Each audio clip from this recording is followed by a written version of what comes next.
Friends, ಎಲ್ರಿಗೂ ನಮಸ್ಕಾರ. ನನ್ನ ಯೂಟ್ಯೂಬ್ ಚಾನಲ್ಗೆ ಎಲ್ಲರಿಗೂ ಸ್ವಾಗತ. ನಾವು ಇವತ್ತು ನಮ್ಮನೆ ಬಾಲ್ಕನಿಗೆ ಆರ್ಟಿಫಿಷಿಯಲ್ ಗ್ರಾಸ್ ಹಾಕಬೇಕು ಅಂತ ಹೇಳಿ ತುಂಬ ದಿನದಿಂದ ಅಂದ್ಕೊತಿದ್ವಿ. ಹಾಕೋಕ್ಕೆ ಆಗಿರಲಿಲ್ಲ. ಯಾಕಂದರೆ ಅಲ್ಲಿ ಬೇಡದಿದ್ದೆಲ್ಲ ತೊಗೊಂಡೋಗಿ ಹಂಗೆ ಡಂಪ್ ಮಾಡಿದ್ದೆ. ಹಾಗೆ ಸಣ್ಣ ಪುಟ್ಟ ಪಾಟ್ಗಳು ಕೂಡ ಇಟ್ಟಿದ್ದೆ. ತುಂಬ ಗಲೀಜಾಯಿತು. ಈಗ ಹಬ್ಬ ಬೇರೆ ಹತ್ರ ಬಂದಿದ್ದರಿಂದ ಮನೆ ಕ್ಲೀನ್ ಮಾಡ್ಕೊಳ್ಳೋದ್ರ ಜೊತೆಗೆ ಇಲ್ಲೂ ಸ್ವಲ್ಪ ಕ್ಲೀನ್ ಮಾಡಿಬಿಡೋಣ ಅಂತ ಹೇಳಿ ಅವರು ಕೂಡ ಸ್ವಲ್ಪ ಫ್ರೀ ಆಗಿದ್ದರು. ಕೆಲಸ ಕಡಿಮೆ ಇತ್ತಲ್ಲ ಆಫೀಸಲ್ಲಿ, ಹಾಗಾಗಿ ಎಲ್ಪ್ ಮಾಡ್ತೀನಿ ಅಂತ ಅಂದರು. ಸರಿ ಆಯಿತು ಅಂತ ಹೇಳಿ ಎಲ್ಲ ಪಾಟೆಲ್ಲ ತೆಗೆದು ಹೊರಗಡೆ ಎತ್ತಿಟ್ಟು ಕೊಟ್ಟರು. ಜೊತೆಗೆ ಅವರು ಹಾಕೋಕ್ಕೆ ಎಲ್ಪ್ ಮಾಡಿದ್ರು. ಒಬ್ಳಿಗೆ ಹಾಕೋದು ತುಂಬಾ ಕಷ್ಟ ಆಗುತ್ತೆ. ಹಾಗಾಗಿ ನನ್ನ ಮಗಳು ಮನೆ ಮಂದಿ ಎಲ್ಲ ಸೇರಿಕೊಂಡು ಮಾಡಿಬಿಡೋಣ ಅಂತ ಹೇಳಿ ಒಟ್ಟಿಗೆ ಮಾಡಿದರೆ ಒಂಥರ ಖುಷಿ ಇರುತ್ತೆ. ಎಲ್ಲರೂ ಸೇರ್ಕೊಂಡು ಮಾಡಿದ್ರೆ ನಮ್ಮನೆ ಅನ್ನೋದೊಂದು ಫೀಲ್ ಇರುತ್ತಲ್ವ. ಹಾಗಾಗಿ ಹಾಗೆ ನಾವು ಏನಾದ್ರೂ ಕೊಟ್ಟರೆ, ನಾವು ಲ್ಯಾಂಡ್ಸ್ಕೇಪರಿಗೆ ಕೊಟ್ಟರೆ ಬಂದು ಎಲ್ಲ ಮಾಡಿಕೊಟ್ಟು ಹೋಗ್ತಾರೆ. ಆದರೆ ನಾವು ಮಾಡಿದ್ವಿ ಅನ್ನೋದೊಂದು ಖುಷಿ ಇರಲ್ಲ. ಸೊ ನಮ್ಮ ಮನೆ ಅಂತ ಬಂದಾಗ ನಾವೇ ಮಾಡಿಕೊಂಡ್ರೆ ಒಂಥರ ಏನೋ ಸಮಾಧಾನ ಇರುತ್ತೆ. ನಾನು ಮಾಡಿದ್ದು ಅನ್ನೋದೊಂದು ಖುಷಿ ಇರುತ್ತೆ. ಹಾಗಾಗಿ ನಾವೇ ಮಾಡೋಣ, ಕ್ಲೀನಾಗಿ ಎಷ್ಟಾಗುತ್ತೆ ಅಷ್ಟು ನಮಗೆ ತೋಚಿದಷ್ಟು ಮಾಡೋಣ, ನಮ್ಮ ಮನಸ್ಸಿಗೆ ಸ್ಯಾಟಿಸ್ಫ್ಯಾಕ್ಷನ್ ಆಗೋವಷ್ಟು ಮಾಡಿದರೆ ಸಾಕು ಅಂತ ಹೇಳಿ ಅದನ್ನೆಲ್ಲ ಹೊರಗಡೆ ಎತ್ತಿಟ್ಬಿಟ್ಟು ಕ್ಲೀನಾಗಿ ಇಲ್ಲಿ ತೊಳ್ಕೊತಾ ಇದ್ದೀವಿ. ಸ್ವಲ್ಪ ಅಲ್ಲಲ್ಲಿ ಕಲೆ ಎಲ್ಲ ಆಗಿತ್ತು. ಅದನ್ನೆಲ್ಲ ಬ್ರಷ್ ಮಾಡಿ ಕ್ಲೀನಾಗಿ ತೊಳ್ಕೊಂಡು ಸ್ವಲ್ಪ ಡ್ರೈ ಆಗೋಕ್ಕೆ ಬಿಟ್ಬಿಟ್ಟು ಚೆನ್ನಾಗಿ ಡ್ರೈ ಆದಮೇಲೆ ಅದನ್ನು ಹಾಕಬೇಕಾಗುತ್ತೆ.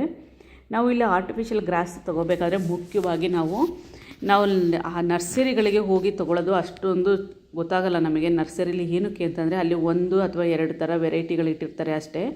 ಅದೇ ನಾವು JC ರೋಡ್ಗೆ ಅಂಥ ಕಡೆ ಹೋಗಿ ತೊಗೊಳ್ಳೋದ್ರಿಂದ ಅಲ್ಲಿ ಸುಮಾರು ವೆರೈಟಿಗಳಿರುತ್ತೆ. ಅದೇ ಜೊತೆಗೆ ಅಲ್ಲಿ ಕಲರ್ಗಳು ಕೂಡ ಇರುತ್ತೆ. ಅಂದರೆ ಆ ಗ್ರಾಸಲ್ಲೇ ಶೇಡ್ ಕೂಡ ಡಿಫ್ರೆಂಟ್ ಆಗಿರುತ್ತೆ. ಏನೆಲ್ಲ ಡಿಫ್ರೆಂಟ್ ಅಂದರೆ ಒಂದು ಸ್ವಲ್ಪ ಗ್ರೀನು ಲೈಟ್ ಆಗಿರುತ್ತೆ, ಸ್ವಲ್ಪ ಡಾರ್ಕ್ ಆಗಿರುತ್ತೆ, ಡಬಲ್ ಇರುತ್ತೆ.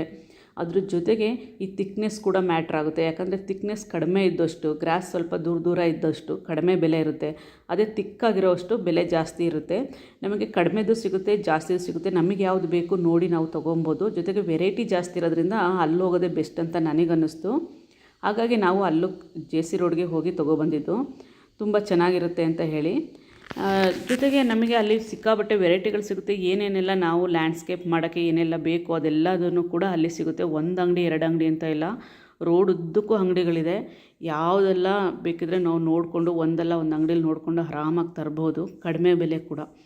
ಇಲ್ಲೆಲ್ಲ ನಾವು ಏನಾದ್ರು ನರ್ಸರಿಲಿ ತೊಗೊಳಕ್ಕೆ ಹೋದರೆ 1 ಅಡಿ ಬೈ 1 ಅಡಿಗೆ 100 ರೂಪಾಯಿ ಹೇಳ್ತಾರೆ. ಅಲ್ಲೆಲ್ಲ ಬಂದು ನಮಗೆ 75 ರೂಪಾಯಿಗೆಲ್ಲ ಸಿಕ್ತು ಅಡಿಗೆ. ತುಂಬ ಕಡಿಮೆ ಅಂತ ಅನ್ನಿಸ್ತು ನನಗೆ. ಜೊತೆಗೆ ತಿಕ್ಕಾಗಿದೆ ಕೂಡ ನಾವು ತೊಗೊಂಡಿರೋದು. ಯಾಕಂದರೆ ನಾವು ತೊಗೊತ ಒಳ್ಳೆಯದೇ ತೊಗೊಳ್ಳೋಣ ಅಂತ ಹೇಳಿ ತಿಕ್ಕಾಗಿರೋದನ್ನೇ ತೊಗೊಂಡ್ವಿ. ನಾನು ಸೈಜ್ ಮಾತ್ರ ಸ್ವಲ್ಪ ದೊಡ್ಡದಾಗೆ ತೊಗೊಂಡೆ. ಏನಕ್ಕೆ ಅಂತ ಅಂದರೆ ನಾವು ಮೆಜರ್ಮೆಂಟ್ ಏನು ತೊಗೊಂಡೋಗಿದ್ವಿ ಅದಕ್ಕಿಂತ ಸ್ವಲ್ಪ ದೊಡ್ಡದಾಗೆ ತೊಗೊಂಡೆ. ನನಗೆ ಬೇರೆ ಕಡೆ ಹಾಕೋಕ್ಕೂ ಕೂಡ ಸ್ವಲ್ಪ ಬೇಕಾಗಿತ್ತು. ಹಾಗಾಗಿ ಸೊ ಇದನ್ನು ಕಟ್ ಮಾಡೋದು ಒಂದು ಸ್ವಲ್ಪ ಸಾಹಸ ಆಯಿತು. ಆದರೂ ಪರವಾಗಿಲ್ಲ. ಏನಕ್ಕಂದರೆ ಅವ್ರದ್ದು ಕರೆಕ್ಟ್ ಸೈಜ್ ಕಟ್ ಮಾಡ್ಕೊಂಡು ಬಂದರೆ ನಮಗೆ ಎಕ್ಸ್ಟ್ರಾ ಬೇಕು ಅಂದಾಗ ನಾವು ಬೇರೆ ಕಡೆ ಯೂಸ್ ಮಾಡ್ಕೊಳಕ್ಕೆ ಆಗ್ತಾ ಇರಲಿಲ್ಲ. ಹಾಗಾಗಿ ನನಗೆ ಈ ಥರ ಕಟ್ ಮಾಡಿಬಿಟ್ಟು ಬೇರೆ ಕಡೆ ಹಾಕೋಕ್ಕೆ ಕೂಡ ಬೇಕಿದ್ದರಿಂದ ನಾವು ಪದೇ ಸಣ್ಣ ಪೀಸ್ನ ಕಟ್ ಮಾಡ್ಕೊಂಬರಕ್ಕೆ ಹೋಗಲಿಲ್ಲ. ಅಕಸ್ಮಾತ್ ಸಣ್ಣ ಪೀಸ್ ಆದರೂ ನೋಡೋಕ್ಕೂ ಒಂಥರ ಚೆನ್ನಾಗಿ ಕಾಣಿಸಲ್ಲ. ಅದ್ರ ಮೇಲೆ ನಡೆದಾಡಿದ್ರು ಕೂಡ ಅದು ಸ್ವಲ್ಪ ಜರ್ಕೋ ಅಂತ ಚಾನ್ಸಸ್ ಇರುತ್ತೆ. ಹಾಗಾಗಿ ಬೇಡ ಅಂತ ಹೇಳಿ ದೊಡ್ಡದಾಗೇ ಕಟ್ ಮಾಡಿಸ್ಕೊಬಂದ್ವಿ. ತುಂಬ ಚೆನ್ನಾಗಿ ಮಾತ್ರ ಕ್ವಾಲಿಟಿ ಸುಕ್ಕತ್ತಾಗಿತ್ತು. ಹಾಗಾಗಿ ಎಲ್ಲರೂ ಸೇರಿಕೊಂಡು ಮಾಡಿದ ಏನು ಕಷ್ಟ ಅಂತ ಅನ್ನಿಸ್ಲಿಲ್ಲ. ಬೇಗ ಆಗೋಯ್ತು ಕಟ್ ಮಾಡೋದಿಲ್ಲ. ಸೊ ಎಲ್ಲ ಆದಮೇಲೆ ಯಾವ ರೀತಿ ಕಾಣಿಸುತ್ತೆ ಅಂತ ನೋಡಿ ತೋರಿಸ್ತೀನಿ. ಎಷ್ಟು ಚೆನ್ನಾಗಾಗಿದೆ ಅಂತಂದರೆ ನಾವೇ ಮಾಡಿದ್ವಿ ಅನ್ನೋದೊಂದು ಖುಷಿ ಇರುತ್ತೆ. ಹಾಗೆ ನಮ್ಮ ಮನೆಗೆ ನಾವೇ ಒಂಥರ ಲ್ಯಾಂಡ್ಸ್ಕೇಪ್ ಮಾಡಿದ್ವಿ ಅನ್ನೋದೊಂದು ಸಮಾಧಾನ. ಜೊತೆಗೆ ನಾವು ಎಷ್ಟೇ ಬೇರೆಯವ್ರ ಹತ್ರ ದುಡ್ಡು ಕೊಟ್ಟು ಮಾಡಿಸಿರೋದು ನಮ್ಗೆ ಹೆಂಗೆ ಬೇಕೋ ಹಂಗೆ ಮಾಡಲ್ಲ. ಏನೋ ಒಂದೊಂದು ಮಾಡಿಟ್ಟು ಹೋಗ್ತಾರೆ ಅವರು.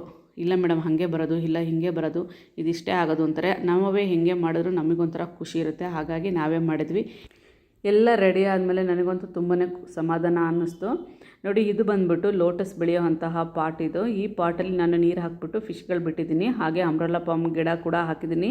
ನೀರಲ್ಲೇ ಗಿಡ ತುಂಬ ಚೆನ್ನಾಗಿ ಬೆಳೆಯುತ್ತೆ. ಹಾಗೆ ನೋಡೋಕ್ಕೂ ಕೂಡ ತುಂಬ ಚೆನ್ನಾಗಿ ಕಾಣಿಸುತ್ತೆ. ಗಿಡಗಳು ಸ್ವಲ್ಪ ಇಲ್ಲ, ಹೊಸ ಗಿಡಗಳನ್ನ ತೊಗೊಬಂದು ಹಾಕಬೇಕು. ಈ ಹಳೆ ಗಿಡನೇ ಮ್ಯಾನೇಜ್ ಮಾಡ್ತಾಯಿದ್ದೀನಿ ಸದ್ಯಕ್ಕೆ.